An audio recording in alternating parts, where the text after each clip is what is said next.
at the beginning of globalization in the 1990s and 2000, we all had great hope. No início da globalização, nos anos 90 e 2000, nós tínhamos uma grande esperança de que todo mundo em desenvolvimento se tornasse tão desenvolvido como os países ricos. Para isso, bastaria seguirmos uma determinada receita de como desenvolver nossos países, de fortalecer a política, e muitos países fizeram exatamente isso. Mas, olhando para trás, décadas se passaram. Obviamente, a China já conquistou muito, como todos sabem. Most of the other developing countries, vast majority, in fact, most of the countries within BRICS. Mas a maioria dos países que estavam dentro do BRICS não conseguiram ir além ou mais longe, inclusive o Brasil. O que deu errado com esses países em desenvolvimento? Não sabe o porquê. Como é que apenas a China se destacou e como podemos mudar isso? And how can we change that? Nós tivemos um problema no meio da política quando eu era presidente, que foi a crise financeira. Primeiro a crise do subprime nos Estados Unidos, depois a quebra do Lehman Brothers. Ou seja, aquela crise causou um pânico na economia mundial. Ou seja, eu sou um dos criadores do G20, participei muito ativamente do G20 na perspectiva de tentar trabalhar a recuperação da economia dos países em desenvolvimento. O que acontece é que os países ricos não estão habituados a fazer concessão para o desenvolvimento dos países mais pobres.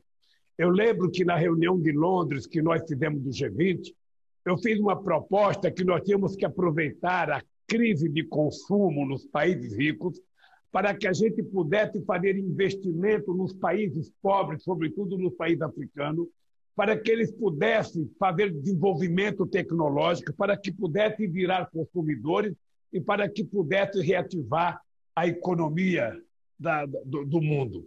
Ou seja, isso não foi possível. Nós tentamos mudar as regras do FMI, tentamos mudar as regras do Banco Mundial, e é muito difícil mudar, porque quem manda é a Europa e os Estados Unidos. Então, ficou muito difícil. Por que a China fez isso? Porque a China tem um partido, a China é resultado de uma revolução, de 1949, do Mao Tse-tung, e a China tem um partido que tem poder, que tem um Estado forte, que toma decisões e que as pessoas cumprem, coisa que nós não temos aqui no Brasil. Nós tivemos um golpe na Dilma Rousseff, na nossa presidente, por conta de uma mentira. Ou seja, a elite financeira dos nossos países, elas têm muita ingerência na política e é preciso que a gente os enfrente para mostrar que o Estado tem que ter um papel importante. Muitas das políticas sociais que o povo precisa só podem ser feitas se o Estado for forte, só podem ser feitas se o Estado tiver comando. E, lamentavelmente, nos países da América Latina e nos países do terceiro mundo, o Estado está cada vez mais fraco, estão cada vez mais privatizando as empresas públicas, estão cada vez mais privatizando aquilo que deveria ser papel do Estado. Por exemplo, a China, ela só conseguiu combater o coronavírus com a rapidez que ela combateu porque tem um partido forte, porque tem um Estado forte, porque tem pulso, tem voz de comando. Nós não temos isso aqui no Brasil. Nós não temos isso no Brasil, não temos isso em outros países. Portanto, eu acho que eu sonhava muito com os BRICS. Eu sonhava muito. Eu pensava muito grande na minha relação com a China, na minha relação com a Índia, na minha relação com a África do Sul e na minha relação com a Rússia.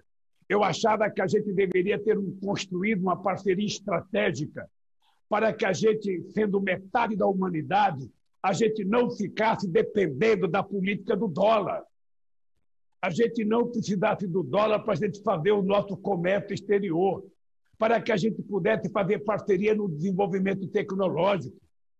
Nós estávamos construindo uma parceria com a China, de fazer os nossos foguetes para vigiar os nossos países, vigiar o nosso planeta. Eu acho que a China evoluiu de forma extraordinária, porque a China acreditou que, além de ter um partido forte, a China tinha que ter muito investimento em educação. foram milhões de jovens chineses que viajaram pelo mundo afora para se formar, para aprender. E é por isso que a China deu um salto extraordinário de qualidade. Ou seja, na década de 80, quase todas as empresas da Europa e dos Estados Unidos iam fazer investimento na China. Levava suas empresas na China para tentar produzir mais barato e para tentar vender, sabe, os seus produtos nos seus países. Ou seja, agora estão tirando as empresas da China, achando que vão prejudicar a China, e não vão prejudicar, porque a China é uma economia consolidada. E é um povo que sabe o que quer. E é um povo... Eu tive a oportunidade, Eric, de ir a Xangai, sabe, e a Pequim. Ou seja, a evolução que os chineses tiveram nos últimos 20 anos foi uma coisa extraordinária. E isso só é possível pela organização política chinesa. Só é possível, sabe, com muita competência, com muita cultura, com muito investimento e com muito conhecimento científico e tecnológico.